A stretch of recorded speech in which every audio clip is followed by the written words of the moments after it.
Hey everyone, welcome back to the channel. Hi guys, so happy to have you here with us again today. Okay, so a lot of you have seen our short clips, one word that makes you sound native, and honestly, they've done really well. But we keep getting the same request in the comments. Can you do a longer version with more words and actually explain why each one works? So that's exactly what today's video is. Welcome back everyone, I'm David. And I'm Emma, and today we're going through a full list of single words and short phrases that genuinely shift how native your English sounds, plus the actual reasoning behind each one. Let's start with a classic, the word actually. This one's so underrated. Learners often use it correctly for correction. Actually, I think it's Tuesday. But native speakers use it constantly as a soft conversational connector too, not just for correcting facts. Right, actually, that reminds me of something. Or, I actually really like that movie, where it's adding emphasis or a slight pivot, not correcting anyone. Sprinkling actually naturally into casual sentences, even when nothing's being corrected, instantly makes speech sound more fluid and native. Next one, though, used at the end of a sentence. This is such a specific native pattern. I don't really like coffee. I'll try it though. Putting though at the very end instead of starting with however or but is extremely common in casual native speech. And it's rarely taught this way in textbooks, which almost always teach however as the go-to contrast word, when in casual speech, ending a sentence with though sounds far more natural. Next, the word honestly. Honestly as a sentence opener is everywhere in native speech. Honestly, I have no idea. Honestly, that's a great point. It signals sincerity and casual tone immediately. Honestly, as a sentence opener, is everywhere in native speech. Honestly, I have no idea. Honestly, that's a great point. It signals sincerity and casual tone immediately. Next word, literally, though this one comes with a small warning. Right, literally gets used constantly in casual native speech, often not literally at all. I literally can't even. I was literally dying laughing. It's become an intensifier more than its actual dictionary meaning. Using it this way instantly signals casual, native-level fluency, but it's worth knowing it's very informal, so it fits friends and casual settings, not formal or professional contexts. Next, the word basically. This is a great simplifying word. Basically, what happened was, it signals you're about to summarize or simplify something, and it's used constantly in natural explanations. Learners sometimes jump straight into a complex explanation without any signal first, and adding basically at the start makes the whole explanation feel more organized and natural to a native listener. Next word, kind of, or its contracted form, kinda. This is a hedging word, softening a statement without fully committing to it. I kind of liked it. I'm kinda tired. It shows nuance and casual uncertainty in a very native way. Learners sometimes speak in absolutes, I liked it or I didn't like it, when native speakers constantly hedge with kind of, sort of, a little, to add nuance to opinions. Next, the phrase I mean. I mean is a fantastic native filler and clarifier. I mean, it's not perfect, but it works. It signals you're about to explain, clarify, or slightly soften what you just said. It's used so often in casual native speech that its complete absence can actually make speech sound slightly stiff or overly formal by comparison. Next word, totally. Totally as an enthusiastic agreement word. Totally agree. That's totally fine. It's warmer and more casual than simply saying yes or I agree. And it works as a standalone response too. Someone says something and you just respond totally, which reads as natural, warm agreement in a way a flat yes doesn't quite capture. Next, anyway, specifically used to redirect a conversation. This is such a useful native transition word. Anyway, back to what I was saying. Anyway, how was your weekend? It signals a topic shift smoothly without an awkward silence or abrupt jump. Learners sometimes just abruptly change topics without any transition word at all, which can feel jarring, whereas anyway smooths that transition naturally. Next word, stuff, used as a casual substitute for more specific nouns. I've got some stuff to do today. There's a lot of stuff in this article. It's vague on purpose, and native speakers use it constantly instead of specifying every single detail. Learners sometimes overspecify everything, listing out every item, when a native speaker would often just say stuff and let context fill in the rest. Next, guys, used to address a group regardless of gender in most casual contexts. Hey guys, what do you guys think? It's become a fairly gender-neutral, casual group address in a lot of English-speaking contexts, and it's extremely common in everyday conversation. Some learners stick to more formal group addresses like everyone or people, which aren't wrong, but guys specifically signals a very casual, friendly register. Next word, right, used at the end of a statement to check agreement. It's at 8, right? You're coming tomorrow, right? This tag usage checks understanding or agreement quickly, and it's used constantly in casual native speech. It's similar to a tag question, but much shorter and more flexible, and using it naturally makes speech sound noticeably more fluent. Next, well, used as a sentence starter, especially before a slightly hesitant or complicated answer. Well, it's complicated. Well, I guess so. This small pause word signals thoughtfulness or slight hesitation before continuing, and it's one of the most common native speech openers there is. Learners sometimes answer immediately and directly without this small buffer word, which isn't wrong, but adding well before a nuanced answer makes the response feel more natural and considered. Next, pretty, used as an intensifier, not related to appearance at all. It's pretty good. That's pretty interesting.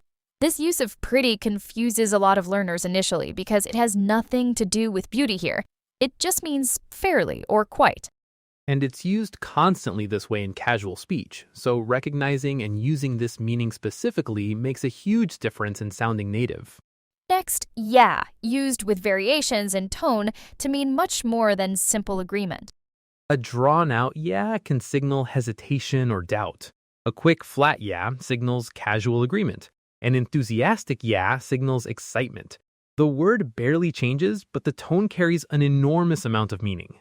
Some learners stick to a single, flat yes for every context, when native speakers rely heavily on yeah with varied tone to communicate a much wider emotional range. Next, sure, used as a casual, flexible response. Sure, sounds good. Want some? Sure. It works as agreement, acceptance, or casual confirmation, and it's often more natural sounding than a full, yes, that would be great. It's short, easy, and extremely common, and using it appropriately in casual exchanges signals real conversational fluency. Next, obviously, used with a specific conversational tone. Obviously, I'm going to help you. It signals confidence and closeness, often used between friends to emphasize something that feels self-evident to the speaker. It's worth using carefully, though, because overused, it can sound slightly dismissive or sarcastic. So tone and context really matter with this particular word. Next word, apparently, used to signal secondhand information. Apparently, it's supposed to rain tomorrow. Apparently, she already left. It signals you heard something from somewhere else without fully committing to whether it's true, and it's used constantly in casual storytelling. Learners sometimes say, I heard that every single time, which is completely correct, but apparently does the same job in a single word and it sounds noticeably more native and efficient.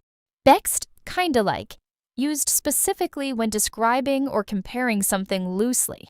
It's kind of like a mix between a burger and a sandwich.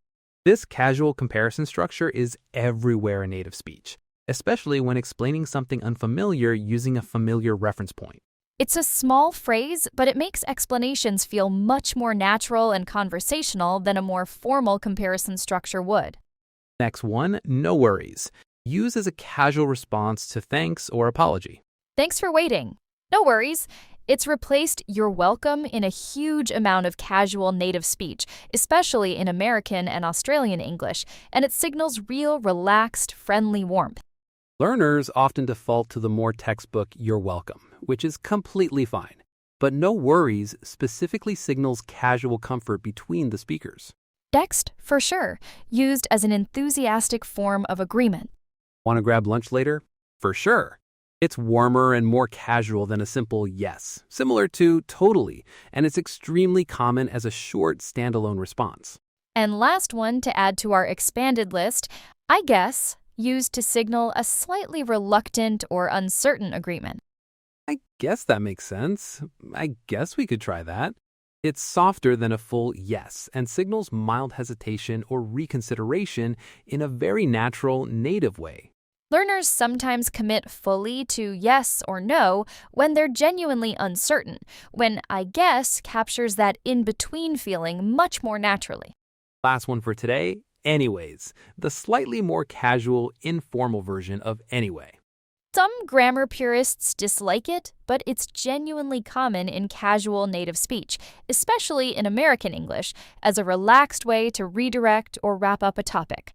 Anyways, that's basically the whole story. It signals an easy, informal close to a topic or tangent. Let's add 3 more before we wrap up the list, because we've had so many requests for these specific ones. First, fair enough. You didn't want to go. Fair enough. It signals a genuine acceptance of someone's reasoning, even if you don't fully agree with it yourself, and it's used constantly to close out a small disagreement gracefully. Learners sometimes either argue further or just say okay, when fair enough specifically communicates respectful acceptance in a very natural native way. Next one, my bad. Oh, my bad, I totally forgot. It's a short, casual way to take responsibility for a small mistake. Much more relaxed than a full I apologize or even sorry about that. It's specifically for small, low-stakes mistakes among friends or casual acquaintances, and using it appropriately signals real comfort with casual native register. And the last one, used as a filler and connector throughout a sentence. It's just, a lot to take in. It doesn't add new information exactly, but it signals a shared understanding between speaker and listener, and it appears constantly in relaxed, natural conversation. Native speakers use it almost as a rhythmic pause, giving themselves a beat to organize their next thought, and sprinkling it in naturally without overusing it adds real conversational texture. So that's our expanded list, 23 words and short phrases altogether, each one doing real conversational work beyond its dictionary definition. Let's talk for a second about why these specific words matter so much, beyond just sounding impressive, because I think the underlying pattern is genuinely useful to understand. Almost every single word on this list is what's sometimes called a discourse marker, a small word that manages the flow, tone, and structure of conversation, rather than adding new factual content.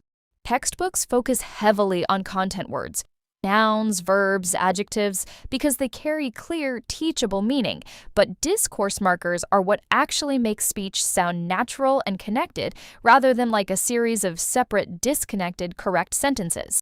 Which is honestly why someone can have a huge, technically correct vocabulary and still sound slightly foreign, because they're missing these small, connective words that native speakers use almost unconsciously to link ideas together smoothly. There's actually a really practical way to notice this pattern yourself without needing to memorize a giant list all at once. Next time you watch a native interview or podcast, try picking just one of these words, actually or honestly or I mean, and count how many times it shows up in a 5-minute stretch. It's genuinely surprising how frequently these small words appear once you start actively listening for them. A single 5-minute native conversation might use I mean and actually a combined dozen times or more, completely unconsciously. And once you notice that frequency, it becomes a lot easier to understand why their absence feels so noticeable in a learner's speech, even when every individual sentence is grammatically flawless. There's also a really natural, low-pressure way to start incorporating these words yourself, rather than trying to force all 20 into your speech at once, which would honestly sound a bit unnatural and overdone. Right. We'd actually recommend picking just 2 or 3 from today's list, the ones that felt most natural or useful to you personally, and deliberately using those specific ones in your next few conversations, before gradually adding more over time. Trying to consciously use all 20 at once would probably sound forced and unnatural anyway, almost like checking off a list rather than speaking naturally. Small, gradual integration works so much better than trying to force it all in immediately. So the real takeaway here isn't just memorizing this specific list, it's noticing this whole category of words exists and paying close attention to them specifically when you're listening to native content. Exactly. Once you start noticing discourse markers, you'll hear them constantly in every native conversation, podcast, or show. And picking even a few of them up naturally makes a noticeable difference in how fluent you sound. Let us know in the comments which of today's words you're going to start using this week, and if there's a specific word or phrase you've noticed natives use that we didn't cover today. We genuinely read every comment, and a lot of our future one-word shorts actually come directly from suggestions you all leave down there. And honestly, if this longer format was helpful, the single most helpful thing you can do for us is hit that subscribe button and turn on notifications, because every follow genuinely helps this channel grow. The more of you who support us by subscribing, liking, and sharing this with someone learning English right now, the more resources we have to keep making both these deeper long-form videos and the daily short clips you've been enjoying, instead of shallow, recycled tips you've already heard 100 times. So if you believe in what we're building here, take 2 seconds right now, hit subscribe, tap that bell, and consider sharing this with a friend who needs to hear it. It genuinely makes a difference, and it's the reason we're able to keep this going. Thank you so much for being here, for real. We'll see you in the next one.